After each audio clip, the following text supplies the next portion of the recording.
Olvida a la mujer de los cuadros renacentistas. Olvida la túnica azul impecable y la mirada sumisa. La verdadera María de Nazaret no vivía en un altar, vivía en una zona de guerra. Ella fue la mujer más buscada por la inteligencia de Herodes, la mujer que cargó en su vientre la amenaza biológica más grande contra el César. Mientras el mundo dormía, ella estaba refugiada en una cueva, protegiendo al niño que Roma ya había sentenciado a muerte antes de nacer. ¿Quién fue realmente la mujer detrás del mito? ¿Cómo una campesina analfabeta de una aldea olvidada logró burlar al ejército más eficiente del planeta? Hoy, en Vórtice, vamos a hacer la autopsia de la resistencia. Vamos a descubrir por qué María fue, en realidad, la primera estratega de la revolución que cambió el ADN de la humanidad. Prepárate, esta es la historia que la Iglesia suavizó y que el imperio no pudo quemar.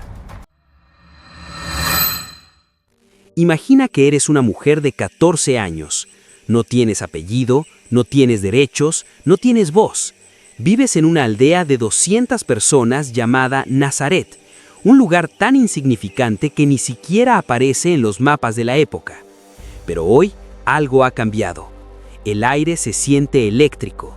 Tienes un secreto en el vientre que, si se descubre, hará que tu propia familia recoja piedras del suelo para aplastarte el cráneo.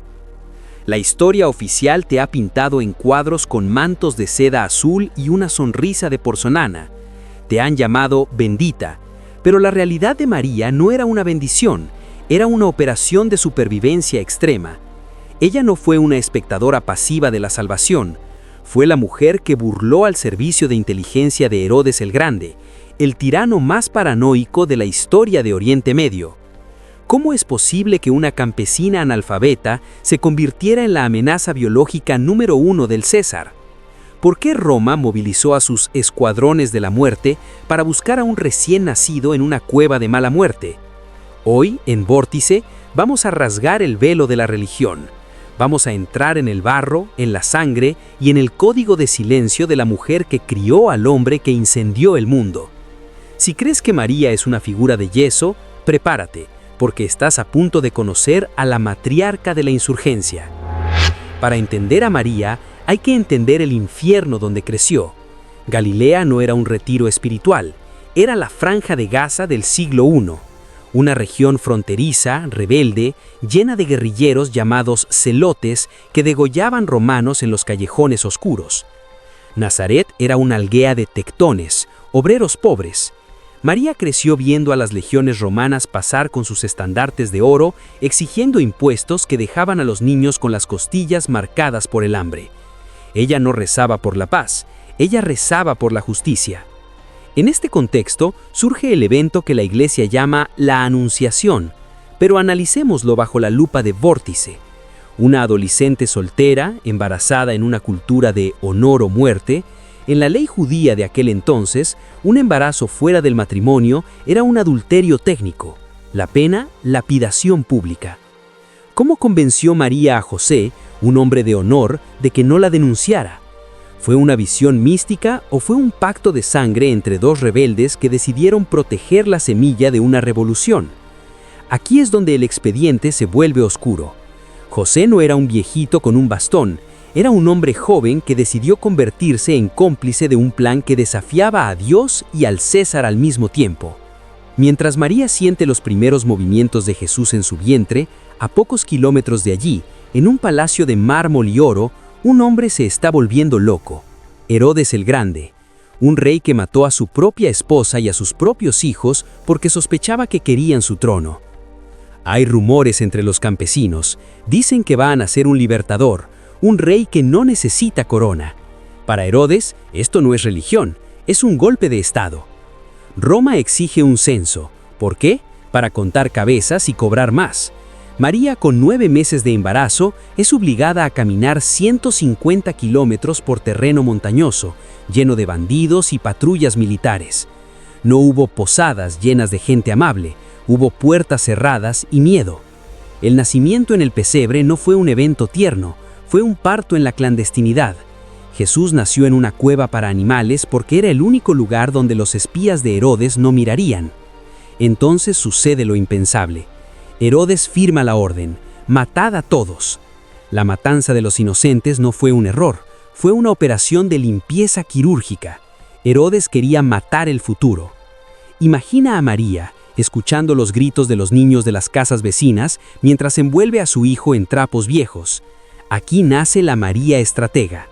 Ella no espera un milagro sentado, ella actúa, inicia la huida a Egipto, 600 kilómetros de desierto, sin agua suficiente, sin escolta, siendo perseguida por la caballería ligera de un rey demente. ¿Cómo sobrevivió una familia de 3 en el desierto más hostil del mundo? Aquí entramos en la parte que la historia ha querido borrar, los años de María como refugiada política en Egipto. Allí, en la sombra de las pirámides, ella forjó el carácter de Jesús. Le enseñó que el poder del César es temporal, pero que la voluntad de un pueblo libre es eterna. Egipto no fueron vacaciones. Para una familia judía de Nazaret, huir a la tierra de los faraones era volver al lugar de su antigua esclavitud. Pero para María, era el único lugar donde la jurisdicción de Herodes el Grande se disolvía. Cruzar el Sinaí no fue un milagro de nubes y fuego, fue una travesía de 600 kilómetros de agonía. Imagina el calor de 45 grados. Imagina a María racionando gotas de agua para un bebé de meses mientras sus propios labios se agrietan hasta sangrar. No había caravanas de lujo, había mercenarios que degollaban por una túnica vieja. María tuvo que aprender a usar el cuchillo, a esconderse en las dunas, a leer las estrellas para no morir en el vacío. Aquí es donde la Virgen se convierte en una superviviente de élite. Al llegar a Heliópolis, no encontraron palacios, se instalaron en los barrios bajos, en los guetos de inmigrantes. María tuvo que trabajar limpiando casas de la aristocracia egipcia, mientras José buscaba sobras de madera en las sobras del delta. En estos años de exilio, María toma una decisión radical. No va a criar a un hijo para que sea un carpintero sumiso. Le cuenta historias de los profetas guerreros, de Elías, de Moisés desafiando al faraón.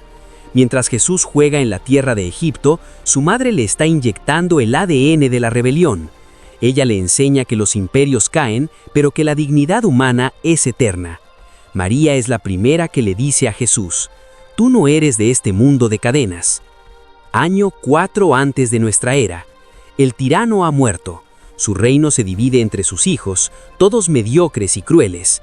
María sabe que es el momento, pero volver no es fácil. El nombre de su hijo sigue en las listas negras de la Guardia Pretoriana. No volvieron por las rutas principales. Entraron a Judea como fantasmas, moviéndose de noche, evitando las ciudades fortificadas.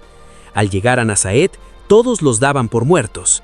María tiene que reconstruir su vida desde las cenizas, pero ya no es la misma niña de 14 años. Ahora es una mujer que ha visto el mundo, que ha sobrevivido al desierto y que guarda en su casa el arma más peligrosa contra Roma. La Biblia salta de los 12 a los 30 años. ¿Qué pasó en esa década y media? La respuesta está en las manos de María. Ella es la que administra la economía de guerra de la casa. José muere joven, posiblemente por el agotamiento del trabajo forzado o las secuelas del exilio. María se queda sola al frente de la célula familiar. María no solo le enseña a leer la Torá, le enseña a leer la realidad. Lo lleva a las ferias de Seforis, una ciudad romana a solo 6 kilómetros de Nazaret, construida con el sudor de los judíos. Allí, Jesús ve la opulencia de los teatros romanos frente a la desnutrición de sus vecinos. «Mira esos muros, hijo. Parecen eternos, pero están hechos de injusticia, y lo que se construye sobre el dolor, tarde o temprano cae». Ella es su estratega política. Ella es la que lo prepara para el momento en que Juan el Bautista levante la voz en el Jordán. María sabe que el día que Jesús salga de esa casa, probablemente no volverá con vida, y aún así lo empuja a su destino. Muchos ven las bodas de Caná como un milagro tierno sobre el vino. En Vórtice lo vemos como un test de estrés. María sabe que Jesús está listo. Ella es la que fuerza su aparición pública. Cuando ella le dice, «No tienen vino», no es una observación doméstica, es una orden. Jesús responde con una frase que ha desconcertado a siglos de teólogos. «¿Qué tengo yo contigo, mujer? Aún no ha venido mi hora». Jesús tiene miedo, Sabe que si hace ese primer movimiento, la maquinaria de Roma y del templo se activará para destruirlo. Pero María lo mira con la autoridad de quien lo amamantó en el destierro y le dice a los sirvientes: «Haced lo que Él os diga». Ella le quita la red de seguridad, ella lo lanza al vacío. Ese día, María dejó de ser solo su madre para convertirse en la directora de operaciones de la redención. Jesús ya no es un carpintero, ahora es un fenómeno de masas. Miles de personas lo siguen por los cerros, pero entre los enfermos y los curiosos hay ojos que no parpadean. Son los frumentarios de Roma y los informantes de Caifás. En este escenario, María no es una espectadora, es la oficial de inteligencia de la familia. Jesús no tiene dónde reclinar la cabeza, pero siempre hay una casa abierta, una cena lista, un contacto seguro. ¿Quién crees que tejía esa red de apoyo? Las mujeres. María lideraba un grupo de seguidoras. Juana, mujer de Cusa, un alto funcionario de Herodes Antipas,